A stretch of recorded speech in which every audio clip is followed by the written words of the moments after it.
All right, everybody, welcome back here to the main stage at the Boston Marathon Expo. We are joined by none other than the one and only Kathrine Switzer. Kathrine, good day to you. Welcome to the Expo. How are you doing?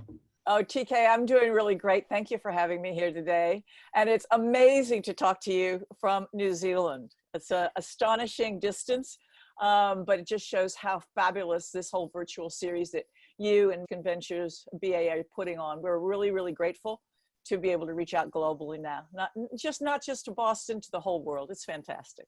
Well, thank you. Yeah, it's certainly the weird. I mean, you've been coming to this race now probably every year since the 1960s. If you've missed one, it's not one that I know about, but this is probably the first time that you've done it from New Zealand.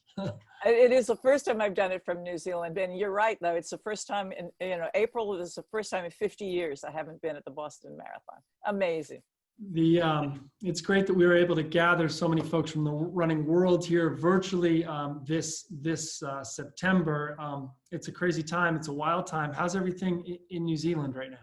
Well, at this moment that we're doing this recording, New Zealand has enjoyed 102 days of being COVID-free. So we were the world's leading example of handling the crisis really well. And then suddenly, there was a cluster outbreak in Auckland the other day. We have 40 cases in Auckland. Auckland has been pretty much cut off from the rest of the country, and we're all on tenterhooks a little bit right now, hoping that we don't have to go back into different levels. But everybody's cautious, but everybody's very, very hopeful. So we've done it well, and I think we'll continue to do it well. We have incredible leadership in this country, and I think one of the most amazing things separates us from America right now is that we actually have credible, believable news. So we believe our leaders and we believe in the news. Well, that's certainly something to be proud of and happy about. And you guys definitely were the shining example. You still are for defeating this thing. And as I understand it, events have been happening, road races and people running outside, maybe not road races in mass, but some running events have been happening in New Zealand, right? Oh yeah. Yeah. We went back to quote unquote normal and road races were happening. And in fact, they still can happen at the club level. It's just a group of over 100. So unfortunately, just as we were getting ready to go down to the National Cross Country Championships for New Zealand in the South Island, they had to be canceled because we're back to not having more than 100 people. So that's too bad. And we made jokes to our friends. You said, well, you can't run Boston, but why don't you come over and run the Auckland Marathon? You can do your tapering by going into quarantine for 2 weeks. Right. Everybody coming into the country, and actually it's only returning citizens now, have to go into quarantine for 2 weeks. So, yeah. So when those planes are landing in New Zealand airports, they are only filled with New Zealanders themselves, right? There are no... Yeah, that's what's happened. It's really amazing how many thousands of New Zealanders have been abroad. And in fact, it increased the population quite considerably by about 200,000, really absolutely amazing. New Zealanders are actually the greatest travelers in the world. We're a long way away from you guys. We're 8,000 miles away. So they don't get to leave very often, but when they go, they really travel the whole world. I remember when COVID first broke out, they sent a special plane to pick up New Zealanders who were in Peru. And it took several plane loads. There were 7,000 New Zealanders in Peru. Whoa. Now, that's astonishing. The population of this country is like 4.8 million. So 7,000 in Peru alone was really astonishing. I said, how many people can climb Machu Picchu in one day? Right. How many more? There are like 20 million sheep in New Zealand, right? Well, it used to be 90 million. That was always the joke, 4 million people and 90 million sheep. But actually, the industry has moved from an agrarian industry to tourism. And so COVID-19 has smashed us financially, smashed us. Yeah. But, we can go back to being, in the worst comes to worst, we can go back to being an agrarian country. I mean, we could feed the world practically. It's an amazing place. But we're resourceful, very can-do. And I must say that when we came back, when the rest of the world was really, really struggling and we came back to quote unquote normal, we felt like a great team. Everybody said, we did that. We went early and we went really hard. Everybody got on board and did their part. It was an amazing sensation. It was, in a way, it was like running a really good marathon. Yeah. I believe it. I believe it. Now, speaking of pride and global impact, let's just talk quickly about 261 Fearless. I know we have Oh, another panel this week with folks from 261 Fearless, but tell us just how the movement that you've inspired is doing right now. oh, TK, we're really going great. We're in 11 countries and 5 continents, but I'd like to tell people what 261 Fearless is, okay? Now, everybody knows, and I probably will have to tell again today to you, right? The story of the Boston Marathon in 1967. There's my bib number from that race, all right? And the corner is torn off here because that's where Jock Semple attacked me in the race at about the 2-mile mark and tried to pull off my bib numbers because I was a girl who had registered for his race. He was furious and he tried to pull my bib numbers off. Well, after all of these years and this number simply being 3 digits, suddenly 261 became a number, like this cult number around the world, meaning fearless in the face of adversity. We really didn't know what to do with it. And, you know, I was 68 years old. I didn't want to start a business. I was too old for another revolution, but it was a powerful indicator. And so we created this 261 Fearless nonprofit, which is a series of educational programs and opportunities for women to run or walk together in a safe situation where they have been afraid to take that first step or had no opportunities whatsoever. And, you know, always, you know, with everything, taking that first step is the most important thing. The bottom line is 261 Fearless really is a series of clubs around the world with trained coaches, a director, who shows them how to run and how to take part in these educational programs for the sole purpose of empowering them. Because if they can have a sense of self-esteem and empowerment, and then we give them the educational tools, we know they can do anything. I mean, anybody who runs, everybody who's listening right now knows that running is transformational and empowering. And for women who've never had that opportunity, it is quite profound. So that's our dream. It's always been my dream, as you know, to give women the opportunity. I mean, I've devoted my life to doing that. Yeah. And this is sort of the final step in the journey, I think.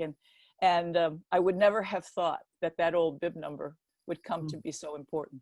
So we're really excited. Yeah, we have a great group of clubs in the Boston area and really all over the world, 11 countries. Go to 261fearless.org and learn all about it. And in fact, a really cool thing, TK, you may not even know this. We have something called, right now, we're just launching it, called 261 Move the World. Okay. And Move the World is an opportunity to support our charity teams in the Boston Marathon, New York, Chicago, and Marine Corps. And you too can take part by signing up for $26.10. You get a medal, you get a bib, and you can run any distance, and that's going to be your contribution for those teams who are in fact running virtually, and be a part of the event. So so there's like teams, there's 261 teams running all these races, and anyone can support those teams by going to 261 Move the World. Yeah, and join us. You can run or walk your dog, walk your kid, 100 meters or a marathon or even 2 marathons. We don't care what you do, walk, run, crawl, whatever, and still be a part of it. So many of us can't run Boston virtually. You know, we couldn't qualify or didn't sign up, or we're not part of a charity team. But here's a chance for you to be a part of it and support people. We think it's a terrific idea, and that's all on the website 261fearless.org. Very dynamic video. Fearless.org. All right, good. Well, we'll check that out, and certainly we'll have a link to it on the screen here. You've got a number of people running the race virtually this week, running the virtual Boston Marathon. You have 35 women. How many?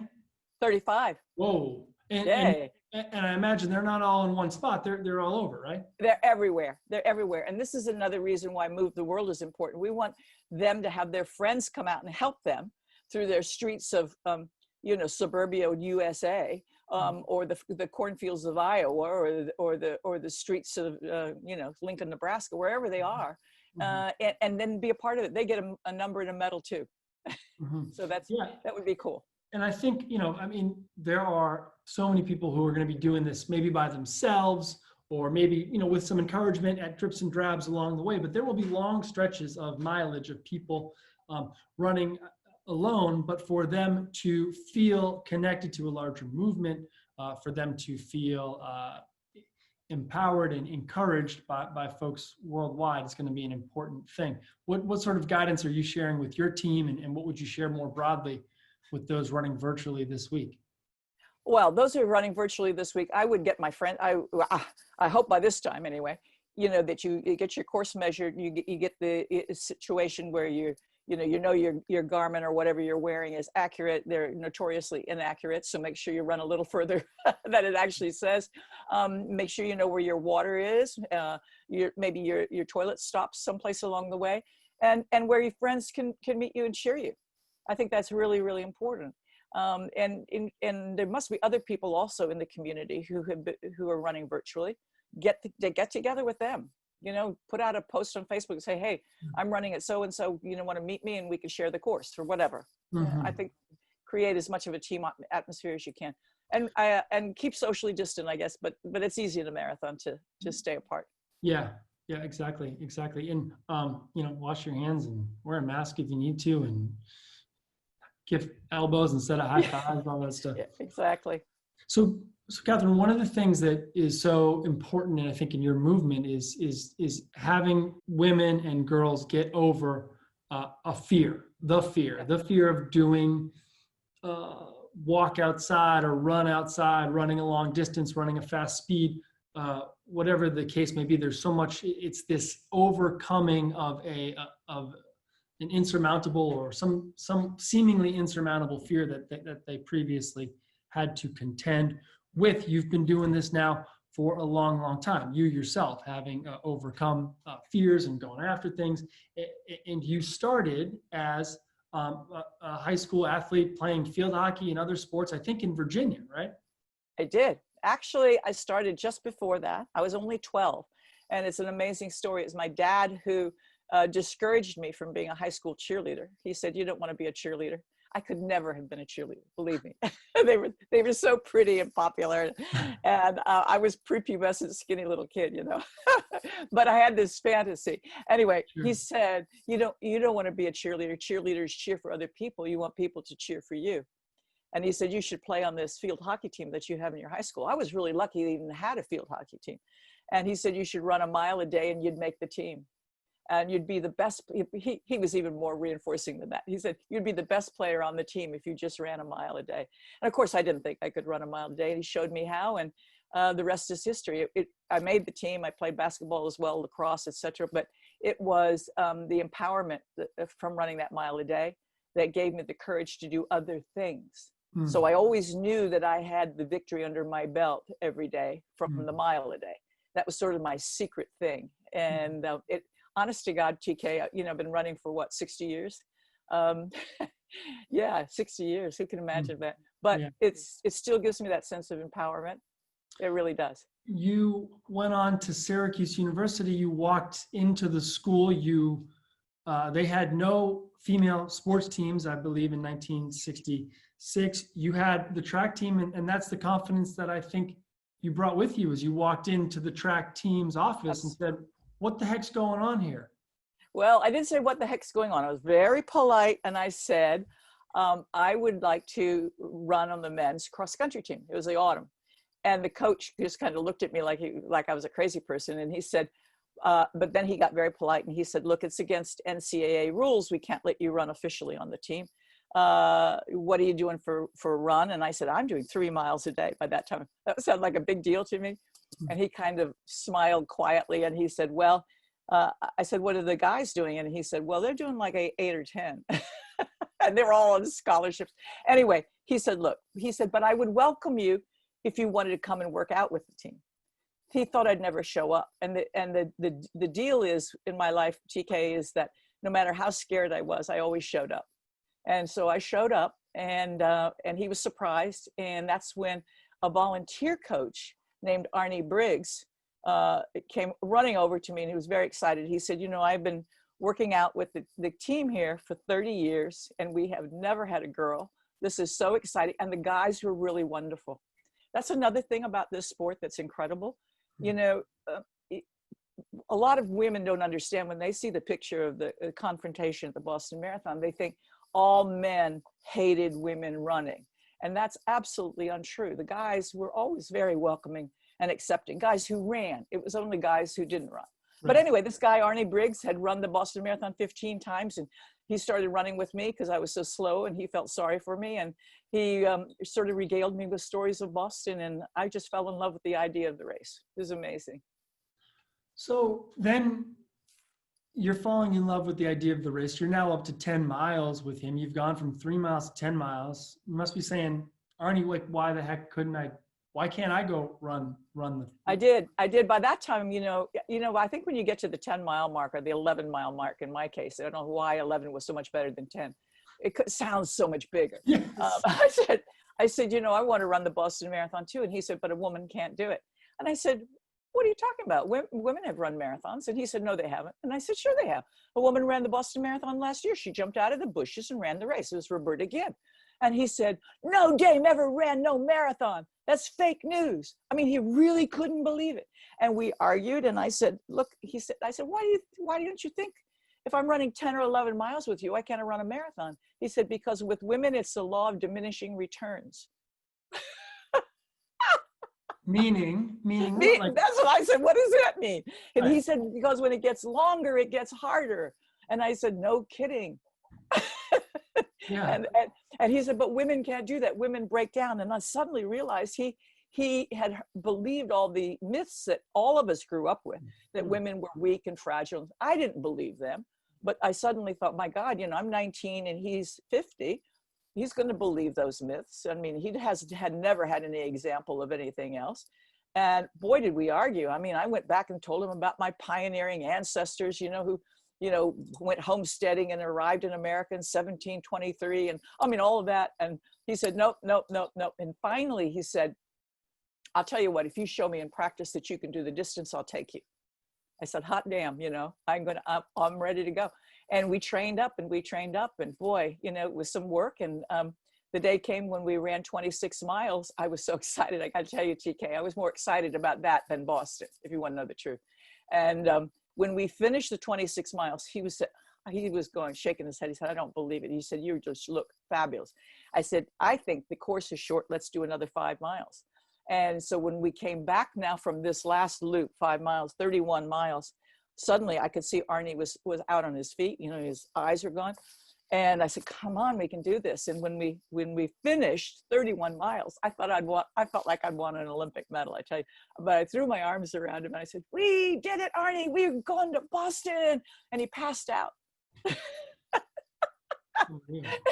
When he came to, he said, women have hidden potential in endurance and stamina. Amazing, amazing moment. We had discovered this actually earlier, because the guys in the cross country team would never come out and train with us when we were doing really long stuff, when we were going anything over, you know, 13 or 14 miles. They said, you guys are crazy. You know, you don't need to run that long. And we said, nah, come on. And we realized that I could keep up with them at that distance, but I couldn't keep up with them on the short stuff. At this point, you must realize you've got a talent here. No, it wasn't talent. It was just hard work, honestly, really. And you know, TK, anybody can run a marathon if they're willing to put in the miles, really. 31's a lot. 31, I'm getting weak just thinking about that. Yeah, but you're a guy. Women can do it because women have a fat resource. This is what we're just how this the whole world in the sport is changing, is that we're realizing that women have capabilities that we never even knew about, even, you know, 5 or 6 years ago. Women are winning, you know, 100-milers outright now, and the great mountain runs, and they're leading the teams in the grand traverses. And it's because we have great capability in sleep deprivation and temperature. We don't get cold as easily. We have a fat resource for long-term fuel. All of that's related also to childbirth, but we also have more flexibility and more balance. But we'll never have the speed, power, and strength you guys do. But I think what's cool is that since we've only had the emergence of women in sports in the last 50 years, really, okay? Yeah. Coupled with, you know, with less social restriction, less cultural restriction, and birth control. Okay, all of those combine to allow women the luxury of being athletes. And now we're exploring what we can do physiologically. It is a really exciting time for people your age and younger to create a model of sports that we maybe never had seen before. Well, who's to say, for instance, that in the Olympic Games, why not a 24-hour run? Why not a 3-day or a 6-day relay? Why not have men's speed, power, and strength in 3 guys and then have 3 women on the team? Because we're finding that the guys can push it first and then the women bring the team home. So really amazing, amazing stuff. Yeah, we just don't know. It's not about men versus women and women versus men anyway. It's about who we are with our own capabilities and what we can bring to the table. And that's reflecting in everything, in business, in leadership. You know, we're different, but we can complement each other in a huge way. Yeah, and I think that you are helping to drive this conversation just like you've done now for more than 50 years. And just to finish, as soon as you finish that 31-mile run, was it the next day that you signed up for the Boston Marathon? Yep. Arnie came over to my dormitory. He was all business. And true to his word, he had the entry forms for Boston. And he had about 10 entry forms because at that time he was the president of the Syracuse Track Club. And so every year in the mail from Jock and Will, he used to get the entry forms. That's the days we used to send them out. And so he said, okay, you got to fill this out. And I said, why do I have to fill that out? And he said, because you got to sign up for Boston. And I said, well, can't we just go up there and jump in the race? And he said, you can't do that. He said, this is the Boston Marathon. And I said, well, that woman last year did. He said, well, that's not right. You need to sign up. I said, well, maybe it's against the rules is the reason. So we read the rule book, and TK, there was nothing that said the Boston Marathon was men's only. There, in the AAU rule book, nothing about men's only in the marathon and nothing about gender on the entry form.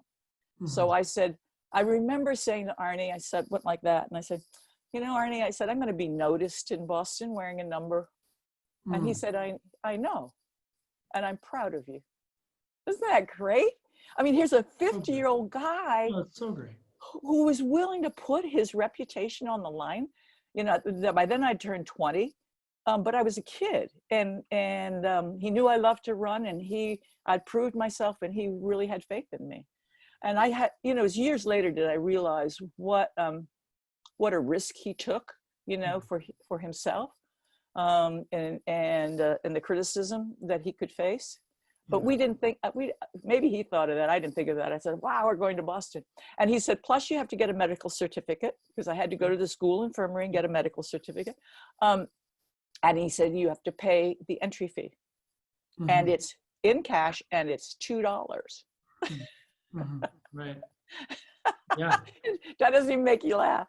No, I know my mind is reeling on some other things, but $2 is not a big number, of course, but I feel like when people sign up for a race, when they fill out the form, there's a moment in that process where they stop maybe and they go, wait a second, it's 5 months from now, or it's a year from now, or am I going to be ready? Can I still do it? Can I still summon the strength to go through with this thing?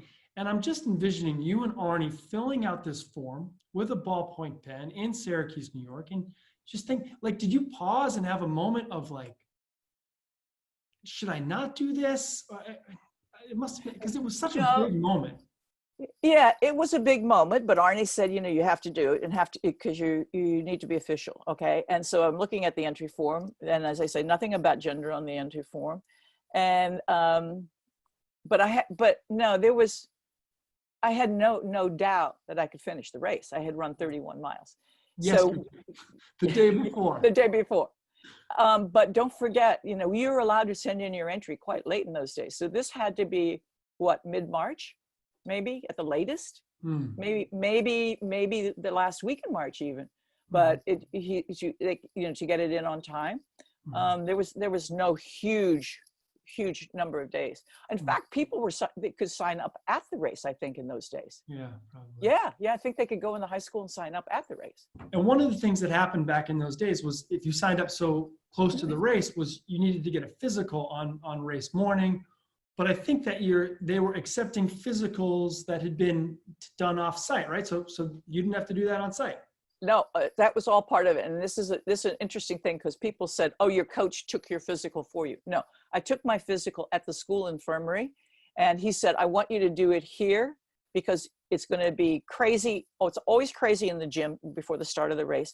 And he said, plus he said, you're going to be embarrassed because all the men are running around naked. So it'd be better if you didn't go in there. And I said, okay. So he said, get your paperwork. I'm going to get my paperwork done too. That means I just go in and pick up the numbers and we can come out. I said, okay. However, don't forget there's two other things. I signed the entry form with my initials because I signed my name KV Switzer. So when I signed KV Switzer, that was the beginning of an avalanche of coincidences. I wasn't trying to do that to defraud Boston in any way. That's the way I signed my name for a variety of reasons. One was because my dad misspelled my name on my birth certificate. He left the E out of the Kathrine, so it was always misspelled with people trying to correct it. And also because I was the reason I was at Syracuse in the first place was because it's a great journalism school and I wanted to be a sports writer. So I'd been signing my name KV Switzer because I wanted to be like the next J.D. Salinger or E.E. Cummings. So, and I thought KV Switzer was kind of cool. So I'd been signing my name for a long time as KV Switzer. Anyway, that's coincidence number one. Right. Coincidence number two is my boyfriend, the hammer thrower, who is an ex-All-American football player, decided when in fact, it was a funny story. We were at the college bar having a drink, in fact, that night after I ran the 31 miles. And he said, how's the jogging coming? And I was so annoyed. I said, well, the running's coming great. In fact, Arnie and I are going to go up and run the Boston Marathon in a few weeks. And he laughed hilariously. He said, no, you're not. I said, what do you mean, no, I'm not? He said, well, a girl can't possibly run the marathon distance. And I said, well, Tom, we actually ran 26 miles today in practice. I dared not tell him we ran 31. And he looked really chastened, and then he kind of rallied and said, well, if a girl can run it, I can run it. And I said, well, I don't think so, Tom. You're a great athlete, but you'd have to train. And he said, no, if a girl can do it, I can do it. I said, Tom, you've never run more than a mile. He said, you weigh 235 pounds. And he said, if a girl can do it, I can do it. And really, we went on like this. Finally, I said, just come to the damn marathon. All right. So when we got to Boston, had to go into the gym and take the physical. And he was so pumped. His blood pressure was really high. And so he had to sit down for a while and calm down. And then finally they passed him on his blood pressure. So he held us up. He kept being more and more of a problem. But anyway, the story behind the story is always very funny. Well, I'm learning so many things for the first time. I mean, I knew that you guys drove to Hopkinton and you guys parked the car somewhere and it's freezing cold. So you got an outfit that you would plan to wear, but then you're just throwing sweats on, right? Because it's freezing. Yeah. Well, Arnie said, bring your crummiest clothes to Boston to warm up in. And he said, those guys are so disorganized, you're never going to get your gear at the finish line. So wear your crummiest stuff, we'll warm up and we'll throw it away as we go along. I said, well, that makes sense. And this stuff has been through, this big gray sweatsuit has been through the wars anyway. And underneath it, I had on a really cute shorts and top. I was proud of being a woman. What can I tell you? I was ready to show off because I knew I could run it and I wanted to look good. And it turned out to be so cold, TK. It was worst weather ever until 2018. 2018 took the cake, as we all know. But 67 was freezing. It was about 35, 36 degrees. Headwind and sleet and snow, the kind of big snow that came down and landed on your shoulders and made them white, but then soaked through. So it was bitter.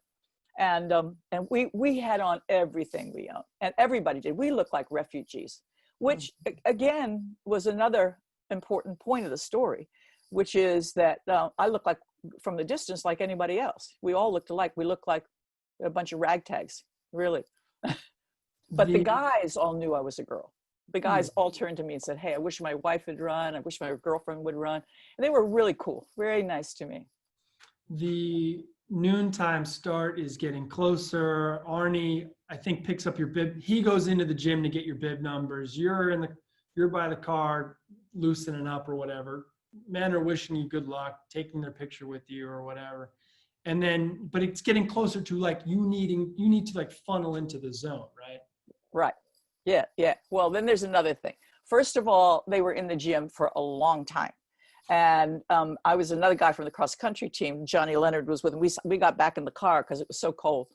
And took forever. And then they came out, I said, God, where have you guys been? And Tom said, oh, no, my blood pressure. And I'm thinking, oh, God, why did we bring Tom? You know? Anyway, then we go and we parked in the church parking lot, which is over there, behind the old starting line on Hayden Row. Yeah. And I mean, you could just park in front of the high school and then you can go park in front of the church and everything. And then Arnie and Tom were Catholics and it's a Catholic church. So they said they're going to go in and pray. And I said, guys, it's 10 minutes before the start. You can't pray now. I mean, why did you pray last night or something? Well, anyways, so they're in there praying, and John and I are out there in the parking lot warming up and running around trying to stay. Anyway, the gun's about to fire. I know. Well, then we went over, but it was chaos, TK, because there was snow. And poor Jock and Will were frantic, and they just opened the gates and they pushed all the runners in. But we had to pull up our shirts and show our bibs, and then they checked off the numbers. So Will was right there. I pulled up my shirt, checked off my bib, and I went on in. And I said to Arnie, I said, well, I thought that if there was going to be a problem, that would have been it. And he didn't even look up. I was there with earrings and lipstick, so.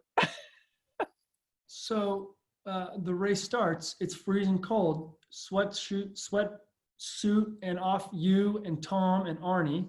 You guys take off from Hayden Row, you turn right onto 135 and down the hills you go. And I mean, this would never happen now either, but the press bus started after the run. Behind us, yes. So, I mean, that's wild, but so then what happens? The press bus is behind us. The race is going. We're turning right onto Main Street and down 135, right down the hill. And of course, everybody's happy. We finally are underway. We're finally getting warm, moving at least. And beep, beep, beep, beep, beep comes the press truck and makes everybody move over. So they came down on the left side and we all had to move to the right. And I said, boy, that's really stupid. It's actually quite dangerous because, there were something like 679 of us. I mean, it was a huge field in those days, the biggest race in the world. And beep, beep, beep, beep, beep. And we all moved over. And then now they're shooting backwards. It made for good pictures, though, to get the back of the field up to the front of the field. And then they were right in front of us, and then they slowed down because they were taking pictures of me with my team. And of course, we thought this was kind of fun. We just waved, we're like Mom on the nightly news. It's your 2 seconds of fame, right? But right behind the press truck was a bus. And the bus was like a regular old city bus, but on it were the officials, like the timers, which to me, very scary. And Jock Semple and Will Cloney, the co-race directors, and the scribes. So the journalists who were writing for writing, not for photographing. So people like Frank Litsky from the New York Times was right there. And he describes it as they had their little portable typewriters on their knees and they would type their copy, and every 10K they had a messenger. They would send their copy into the newsroom, pass it out the window to the, really cool. And the guys on motorbikes would race it into the newsroom and set the type in those days. But anyway, that's how that worked. But it was, the press truck now is in front of me. I'm here, and alongside, but behind me is a bus, which I hadn't seen. And on that is Will Cloney and Jock Semple. And Will actually got off the bus first and stood in front of me as I went by. And he just shook his finger at me like this. And I said to Arnie, I said, why did that guy do that? And he said, I don't know. And so we just kept going. And the next thing I knew is I heard shoes behind me coming very quickly, leather shoes, not running shoes. And like a runner hears a dog before the dog actually gets there, you hear the claws. I turned really fast, and this guy grabbed me by the shoulders and he threw me back and said, get the hell out of my race and give me those numbers, and try to pull my numbers off like that. And I jumped back and to get away from him. And I was just scared to death. I mean, I was going, what? And So I then took a step to move, and Arnie tried to push him away, and he hit Arnie like this and moved, sort of push Arnie out of the way. And Arnie was screaming, "Leave her alone, Jock. I've trained her. Leave her alone." And I thought, how does Arnie know whoever this guy is, you know?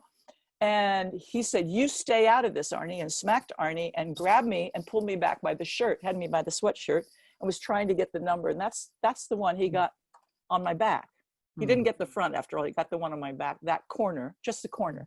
But all of a sudden, then Tom, my big boyfriend, came running full tilt this way and just took Jock out. I mean, it was a real clean take because I was here. It was very close. And he was a very good football player and took him clean out.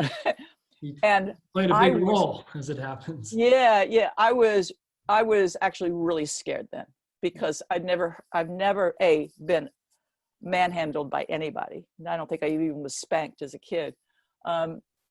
Never manhandled by anybody. And that was the first experience with that. But then I'd never been close to another man hitting somebody. And when Tom hit Jock, you could hear the crunch. And I thought, oh my God, he's killed him, you know, because it was hard. And I thought Jock went down, and Arnie screamed, "Run like hell." And we went tearing down the street. But actually Jock didn't go down. We since have unearthed some footage where he was, you know, did one of these trying to catch up on his feet, and he took him, 20 or 30 yards to get back on his balance, but he didn't fall. And then got back up on the bus with the officials, came back by us, and then cursed at us again, and said that we were in real trouble. "You're in big trouble," in that Scottish accent. I just kept my head down, but you can imagine what all the guys were doing, saying, "Well, I'm yours." and telling Jock to get out of there, leave us alone. Oh my God. The guys were wonderful. They were all rallying around saying, "That was terrible. We're with you all the way," you're whatever. And, but boy, old Tom was, well, you were 19. Just turned 20 by that time, just turned 20. And then the guys on the press truck really started giving me a very hard time. They were really, really tough on me. You know, "What are you trying to prove?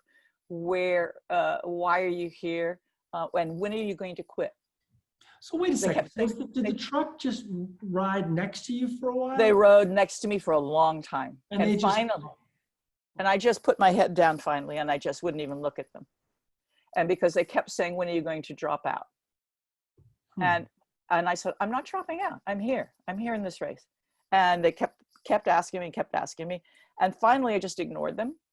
And after they left, I turned to Arnie and said, "I'm going to finish this race on my hands and my knees if I have to, Arnie. I don't know where you stand in this, but I am not quitting no matter what. And I said, if somebody's going to come out here and arrest me, I'm resisting arrest." I don't know where I got all that. Man, I was really so determined. And basically, TK, was this, is that I really knew if I dropped out, nobody would believe women could do it. See, that was the early stages of the feminist movement. People were saying women are always barging into places they're not welcome and they can't do it anyway. And I knew that I could do it. I mean, I'd run 31 miles. I knew I could do it. So why am I going to now drop out just because somebody says I can't do it? And then, Arnie said, okay, let's calm down. Let's just slow down. Let's really slow down and get it all together. Well, there was no doubt that we were going to slow down for a while because the adrenaline was, all of us had just gone. And, we took about 10 Ks before it came back. And then, you spend some time thinking about what happened. And I was really angry with Jock, and I was murdering him every way a person could be murdered. And then about the time you get to 17, 20 miles, the anger goes. And I realized it wasn't even Jock's fault in a way. He was just a product of his time. He was a guy who'd never had experience, obviously, with women running, and thought that I was a clown in his race. He was trying to protect the Boston Marathon from clowns and fools. And he had a reputation for hitting a lot of people. It wasn't just me up to that point, guys who would come out. He would always say the Harvard guys, especially these boys, would be up all night at fraternity parties getting drunk, and they would show up and they'd try to steal all the limelight from the leaders. And he didn't have any truck with them. He used to knock them out of the race. Yeah, And like guys, but he guys put me showing in up, that category. guys like And he put, showing up and just running up at the front and yeah, making it. yeah, yeah. So he was trying to protect his race, and I could understand that. I mean, I said, Darnie, I said, he's an overworked race director. He's got a big job here. So, and he said, well, I'll never speak to him again. And I said, well, he's a product of his time. But then that's what also gave me the inspiration to create opportunities for women, because I realized that I wasn't special, really. I'd just been lucky to have great parents, and Arnie and the Syracuse team and all the guys who were always supportive of me, and that other women hadn't had those opportunities. And talent's everywhere. It just needs an opportunity. And somehow when I finished the race, I decided, okay, you're going to be a better athlete. You're going to show that you're better than 4 hours and 20 minutes, and I'm going to create opportunities for other women. I didn't know what the opportunities looked like, but I knew what the training looked like, and I started really training my brains out. So Yeah, and you did eventually run very fast. in Boston, in fact, in 75, that's how long it took me from 67 to 75, but I got the 420 down to a 251. And I thought I was going to win the race, and I got nailed by a world record. Leonie Witter came over from Germany and ran like a 242. Yeah, incredible world record. Yeah. So we think about the scenes with Jock as like being something that you had to physically and then mentally come back from. I had never heard of the bus being next to you with people questioning you even after this happened. Yeah, it was a press truck. Yeah, they were relentless. That's awful. I mean, you're there. Thankfully you had done this 31 and you knew you were strong, but I can imagine this would be very mentally and emotionally just difficult to push through. Yeah, it was. And so it was the 31 miles. In fact, I'm superstitious now about running marathons. It's really interesting. People say, what's your longest training run before the marathon? And I said, 27 miles. I always overtrain for at least once, because it's something that when I go to the starting line, I always say, well, I know I can finish. So that was one of the big things. And the other thing, TK, is that, I really loved running. It was something that had given me my sense of empowerment, my strength.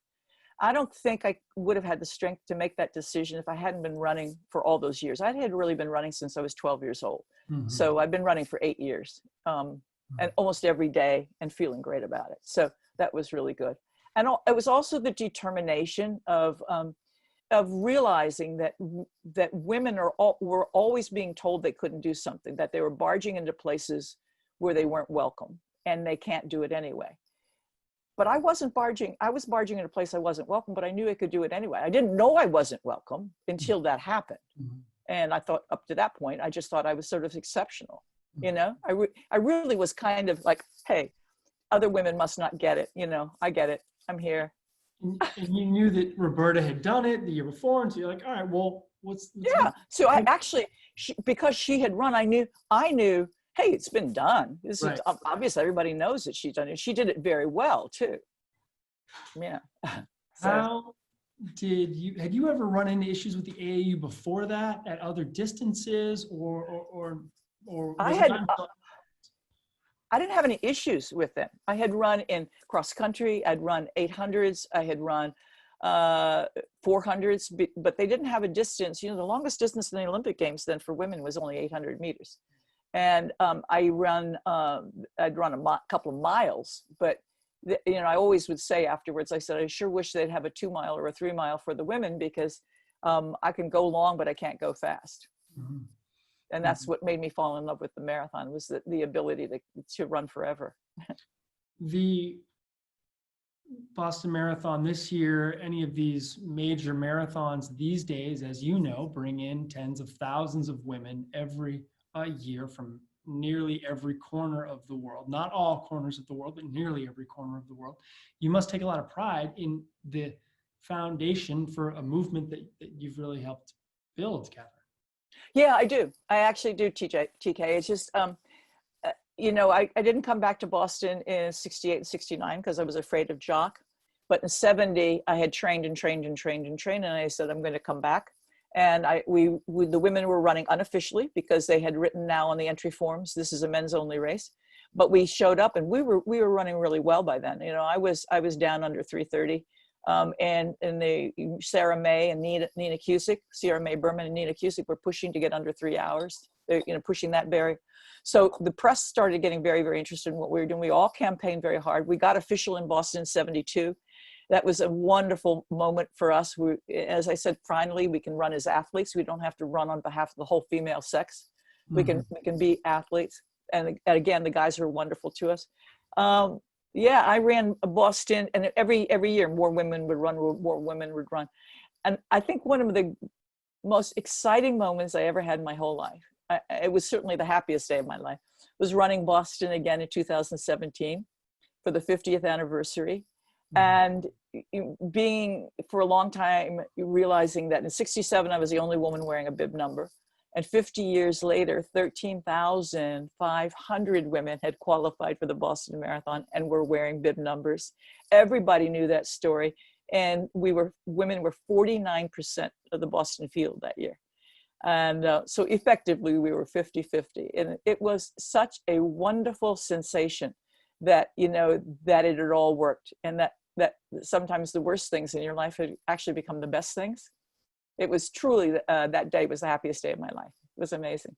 In the 1970s, there was still much work to be done. And you were at the pointing tip of the spear, I think, on a lot of it, from Title IX to integration of the marathon into the Olympics, opening the doors for others. I think it would have been easy for you to have hung it up after, you know, running in '72 or '74 in Boston once the official, but you kept at it on a global scale. You're still keeping on it. Yeah, I still am. I'm thinking, is there a retirement finish line here? The fact is that I realized after '72 being official in Boston, that the next goal had to be to get the women's marathon into the Olympic Games, because top athletes were capable of running the marathon at a superb level, but they didn't quite realize that. And I'm going to use somebody like a Greta Weitz as an example, who was, you know, setting a world record in 3,000 meters, running 1,500 meters in the Munich Olympics, but was clearly suited for a marathon, but she didn't yet know it. She thought it was kind of a circusy kind of event. So it had to be taken seriously. But getting something into the Olympic Games in those days required the participation from 23 countries and 3 continents.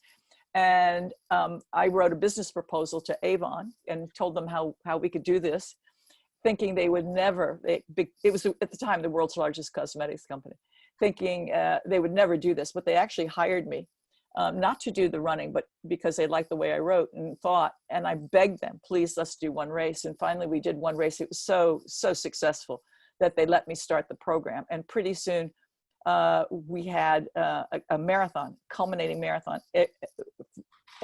After all these races in all these countries, we had a culminating global marathon in a big major city. And in 1980, this was in London, where we closed downtown London streets for the first time in history for a sports event. And we had 27 countries and 5 continents. So we could present that data to the IOC, who still were nervous about it because they dragged out the old chestnut about your uterus falling out. But by that time we had medical evidence from a lot of important doctors who said actually women are better at endurance than they are at the speed and power sports. So the marathon's ideal for them. And they voted it in 81 for the 84 games. And at that time I thought, that's it now, guys, we've leveled the playing field with the toughest event in the Olympic Games for women as well as men. You know, it was huge, barrier breaking. Then Joan Benoit winning it was just utterly fantastic. But you know, you achieve one level and you realize how much more you still have to achieve. And I kind of looked around after that a couple of weeks later, after the glitter and glam was done. And I said, my God, there are all these women in the world who still, for social reasons, cultural reasons, or sheer poverty, do not have the ability to go out and run. And let's make it happen, because running itself is easy, cheap, accessible. And I wasn't quite sure what it looked like, but then 261 came along, and answer the question. And then we created this global program. And, you know, we're in our infancy, but we're on the right path. Mhm. And it's a little scary for me. You know, here we're talking about being fearless, but it's a little scary for me. It's the first time I've ever started a major project that I probably will not live to see the fruition of, because, you know, major nonprofits often take, you know, 15, 20 years to finally get the barriers broken that you want to get broken. And we, you know, we're talking about thousands of years of tradition in some, like the Mideast, parts of South America. It's not going to be easy, but you know, we have now cellular technology. We have things like Zoom. We have communication like we never had before, and we'll make it happen. I know we will. Yeah, this is why I said that, you know, even in the major marathons these days, we have women from almost every corner of the world. And here is 261 Fearless in those other corners, making running and making walking and making physical activity and personal pride something that's more normalized. And it is work that needs to continue. It's work that needs to be done. And if there's anyone who can take it on, it's you. So, I mean, we're tipping our hat to you, but it's certainly, you're certainly to be commended for it, because thanks, TK. you're making this We got work. a great team. We got a great team, and they're wonderful women. And I'm especially proud of two people, Edith Zuschman, who is our CEO and based in Austria. Well, everybody I'm proud of, but you know, there locally with you guys, Joanne Flaminio has come on board as our international advocate, and she's the board chair for our New England organization in the 261 Fearless. And everybody knows Joanne Flaminio was the first ever woman president of the BAA in 131 years. So she's just amazing too. I'm happy. I'm so happy to have her with us. You're wonderful to join us here at the Boston Marathon Expo at our main stage, and thank you for doing it. We hope to see you in real life next year as soon as possible.